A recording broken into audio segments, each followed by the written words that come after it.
Hello and welcome to the 2024 Southland Baseball season previews. And I'm joined right now by head coach Lance Berkman and senior catcher Tyler LaRue from HCU. Coach Tyler, thanks so much for talking to us today. How are you guys doing? Doing well. Absolutely great. And Tyler, I'll start with you.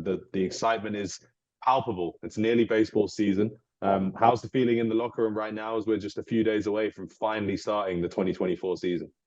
It's really good. We've had a ton of great inter squads. We've been getting after it almost 3-4 times a week. So everybody's ready to get to that first game. Pitching's been great, hitting's been great, so everybody's ready to go. And coach, for you, the off season is long. The recruiting trail can be a slog, but we're now ready to go in 2024. So as you look at this group of young men that you've assembled, what's your expectation level for the Huskies here in 2024? Well, I think we're going to be much better than we've been in the past. I think we've got a good group, the most talented group that we've had since I've been coaching here. So I'm like, these guys are probably tired of doing the inter squad scrimmages, and we're tired of watching it. So we're ready to play some outside competition. It's it's I think any team, any season, it's a work in progress as you go along.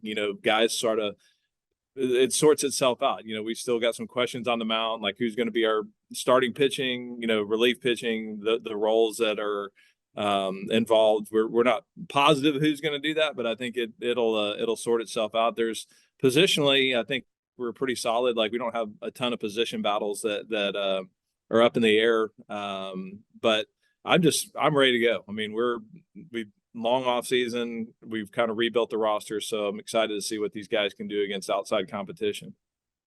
We can't wait to see you in action. And obviously, we know 2023 didn't go quite the way you wanted it to. And you've just spoken there about rebuilding the roster and reshaping this Husky team. So as you went into the offseason following the 2023 season, what was your kind of motive and what was your idea of how you wanted to reshape this roster? Well, we got to get a lot better on the mound. I mean, that's the number one thing.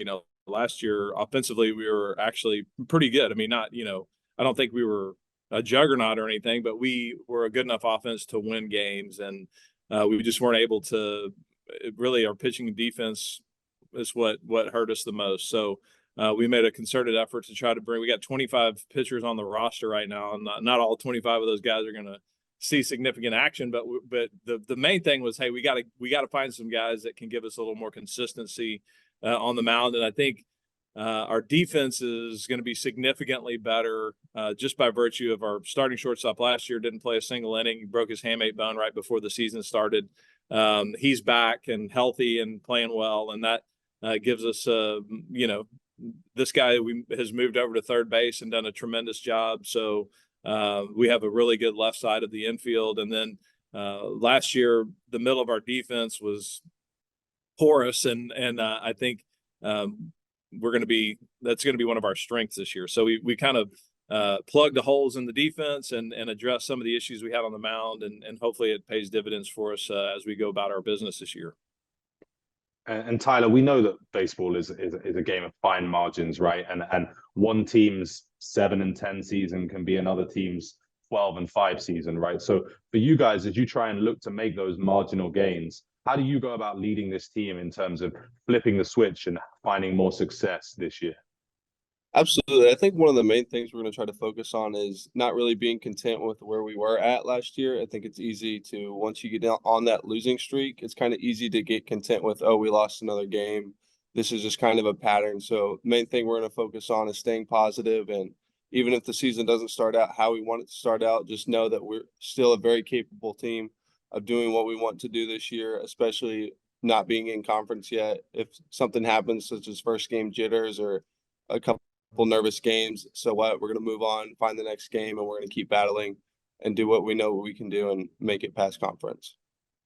And talking of starting the season, right, Tyler, the 3-game series against Lemoyne to start things off, and then a big trip down to Austin to play the Longhorns, which has to be a very exciting opportunity for all of you guys. So how are you going to go about getting these opening weekend wins? What's your thought process as you go into this series with Lemoyne and then travel to Austin?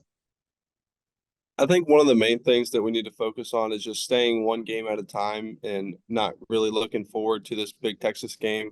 Yeah, it's going to be a big game. They're very good. We know that we can as long as we play a good game, pitch well, we know that we can stay along with that competition, but there's no reason we should get ahead of ourselves. The Lemoyne competition is definitely going to be our main concern, going each game at a time, Friday, Saturday, and then Sunday. And as long as we take it each day and just kind of stay slow and make sure we're not trying to get ahead of ourselves, I think we'll be able to stay in the competition well and not get ahead of anything or try to overthink something that's not needed to be overthought. And coach, when I look at this schedule, it appears as though you're doing kind of a road tour of every big name school in Texas, right? Going to Baylor, going to A&M, going to Texas. Was that something that you built deliberately into this schedule? And how do you view the 2024 slate on the whole?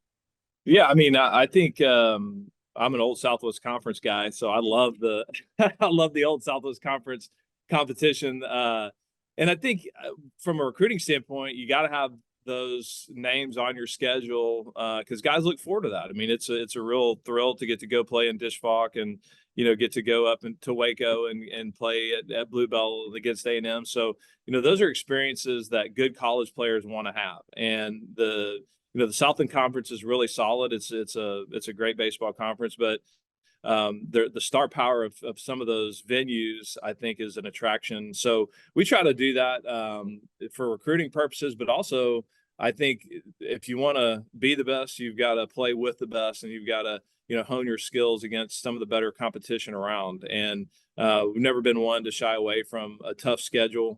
I think this is a tough schedule again this year. We've got some really, especially in midweek. I mean, there's not a cupcake on there as far as the midweek games go. So it's a good opportunity to challenge ourselves and to see where we are in terms of if we want to get to that elite level nationally. I mean, we're going to have to win some of those games, and we could certainly use those games as a measuring stick to see where are we deficient, where do we still need to improve.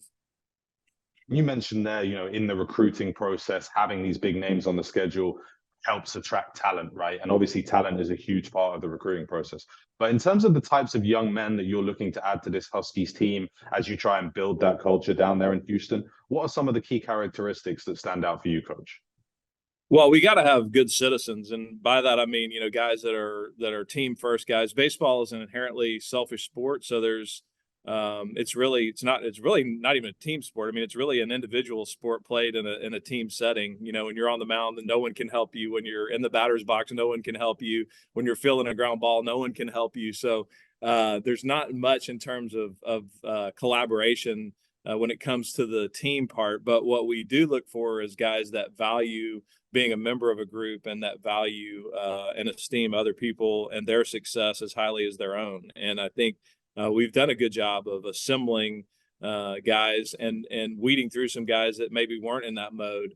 And this group is like a family. I mean, and I don't want to speak for Tyler because he's the one that's in the locker room, but from a coach's perspective, it seems to me that these guys truly enjoy coming to play baseball together every day. You don't have a lot of rivalries. You don't have a lot of cliques. You don't have a lot of infighting. It seems to be a really solid, good group, and I've enjoyed the heck out of coaching them so far through the fall and early spring. Well, Tyler, the obvious question is I have to then come over to you and ask about this family nature in the locker room. So as one of the senior leaders on the team, how do you go about building that? And when you're welcoming in new members to this locker room, what's your process in terms of making them feel right at home? I think one of the main things that we try to focus on is just being a hospitable team and making sure that we're somebody that guys want to be around. I think a big part of it is the guys coming in are opening and they're looking to be with a new family. They're not looking for something that was set into their old college or their old high school, something like that. As long as they can come in with an open mind and be acceptable of some new people that might have a new way of doing something, but once they find out it works, they're able to accept that new environment. But I think we've had an amazing group of guys come in. Everybody's been looking forward to working hard, acceptable of the new team. All the older returners have been great with our new teammates. We've gotten some really good bonds, and everybody's kind of flowing together and working as a team. And Tyler, just lastly for you, let's take us inside the locker room and get to know a couple of your teammates maybe a little bit better. After baseball's done, after college is done, if one of your teammates had to go into a career in stand-up comedy, who do you think has the characteristics and the humor to be able to pull that off? Oh gosh, I think easily my first pick would have to be Parker Edwards. Exactly who I was I gonna don't say. think that there's really a serious bone in that guy's body. So I think he's definitely going to be the first one to try out that career. And I think he does have a pretty good shot at making a career out of that or doing something along those lines. All right. Well, my new mission is to find a way to organize a Southland stand-up night and have Parker Edwards as the headliner. So that's going to stay in the back of my mind here as we go through the season. Coach, just lastly for you, a little bit away from the 2024 season, but I do think it's worth mentioning that you were named to the 2024 class of the Houston Sports Hall of Fame. Obviously, you have Houston running through you with your time at Rice, with the Astros, and now with HCU. But what does that kind of accolade mean to you for all you've done for that city? Well, it's obviously a super high honor, and anytime you are the recipient of something like that, it's humbling and it's almost surreal. You can't really wrap your mind around it for sure when you're playing or when you're a kid. Doesn't even cross your mind that could be you one day or that could happen to you. So the whole evening and event was a wonderful experience for me and my family. Like you said, Houston is my adopted hometown, and love living here, love being a part of the baseball culture here, because it's one of to me, maybe the best amateur baseball city in America. And of course, now with what the Astros are doing, it might be the best professional baseball city in America. So the city of Houston and the baseball scene here, if you will, is running strong, and I'm just glad to be a part of that, and getting to be a part of some great organizations like the Astros, coming from Rice, getting to work here at HCU. So, I kind of feel like I've checked most of the boxes.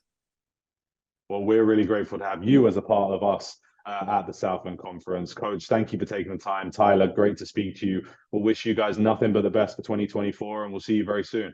All right. Thanks for having us on.